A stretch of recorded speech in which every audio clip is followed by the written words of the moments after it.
नीलम Maithili channel का subscribe करबा के लेल लाल बटन का दबाओ आ तकर बाद घंटी पर क्लिक क के नव नव मैथिली गीतक आनंद उठाओ।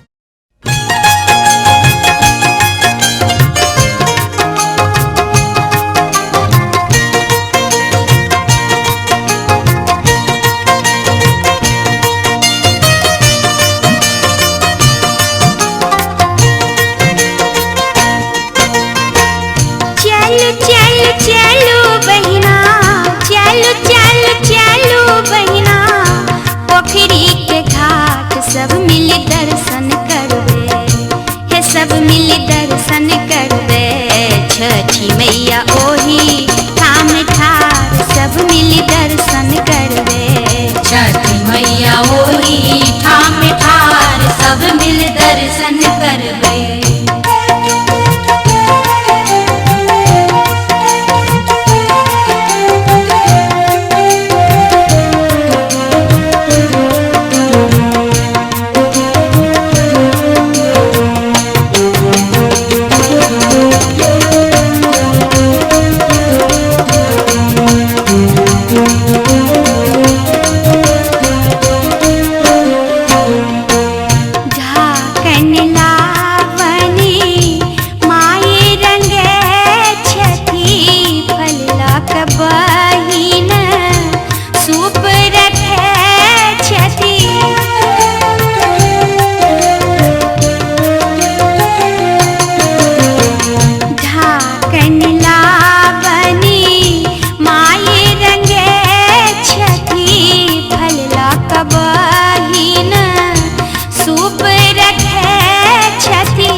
सब मिल दर्शन करवे, छठी मैया ओही ठाम ठार सब मिल दर्शन करवे, छठी मैया ओही ठाम ठार सब मिल दर्शन करवे।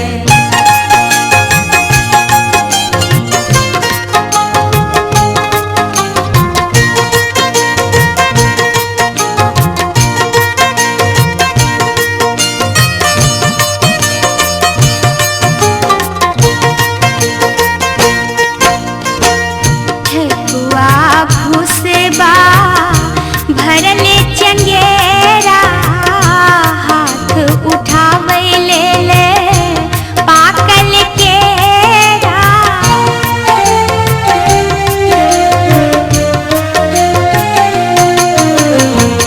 ठकुआ भुसबा भरले चंगेरा हाथ उठावे ले पाकल केरा, गाय के दूध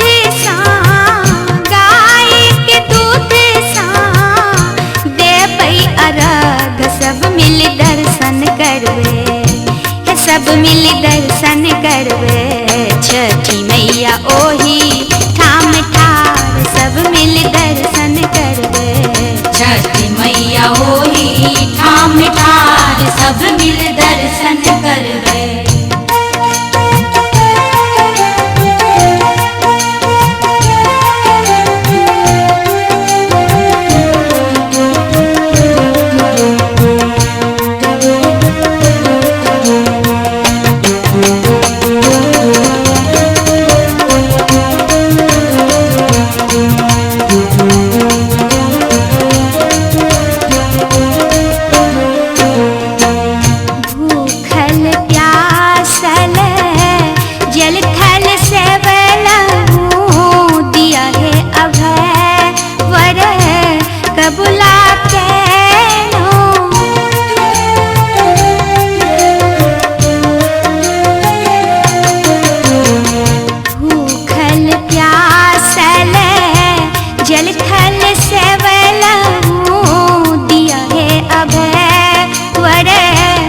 बुला के सुखी रहे हमरो घर परिवार सब मिल दर्शन करवे, हे सब मिल दर्शन करवे, छठी मैया ओही ठाम ठार सब मिल दर्शन करवे। छठी मैया ओही ठाम ठार सब मिल दर्शन करवे।